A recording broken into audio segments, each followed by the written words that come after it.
Back in studio with the fellas. Guys, it was a long week after a tough performance a week ago for San Francisco, then a long trip to New York. It sort of had the whiffs of something could be afoot here. The number told us that as well. They come out and they perform. What stood out? What stood out is that this is a Niners team that continues to find a way despite the injuries. For the majority of the year, we have not seen Brock Purdy and or Ricky Pearsall. And this is a feisty Giants team. We know that they can keep games close, that they can win football games, should have more wins than they do this season. And so what I have seen from this Niners group is a well-coached team by Kyle Shanahan, who very well should be in the running for Coach of the Year. A fantastic personnel group led by General Manager John Lynch, Assistant GM R.J. Gillen. They have been able to backfill, because if you lose your $50+ million quarterback, if you lose your first-round wide receiver, if you don't have your other first-round receiver in Brandon Ayuk that you've already paid, when you lose Bosa, all of these things have happened to the Niners. And yeah, they had a letdown last week, but they continue to find ways. They also are not going to be done. They're going to make a move at the trade deadline, I very much believe.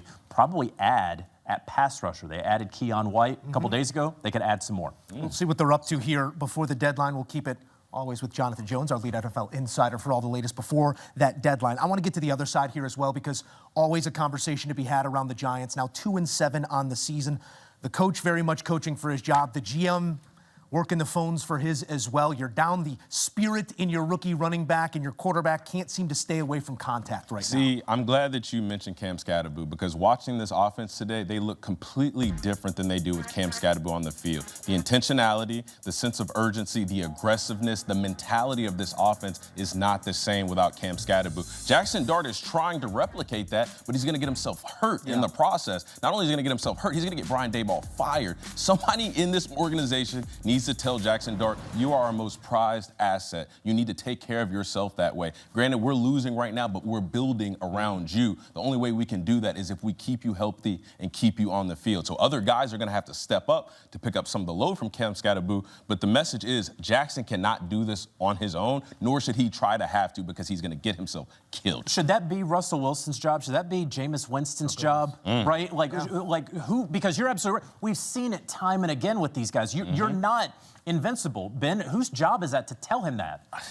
I think it's the quarterback room. I mean, look, Russ, Jameis, these guys have played a lot of ball, the coaching staff. The biggest thing in the NFL is availability, right? And especially at quarterback position, regardless of what the record says right now for the Giants, the biggest thing for them is I got to keep Jackson Dart healthy this year, and I have to find a way to keep him progressing week after week. Regardless of the score, regardless of the records, I've been really impressed with what Jackson Dart has done.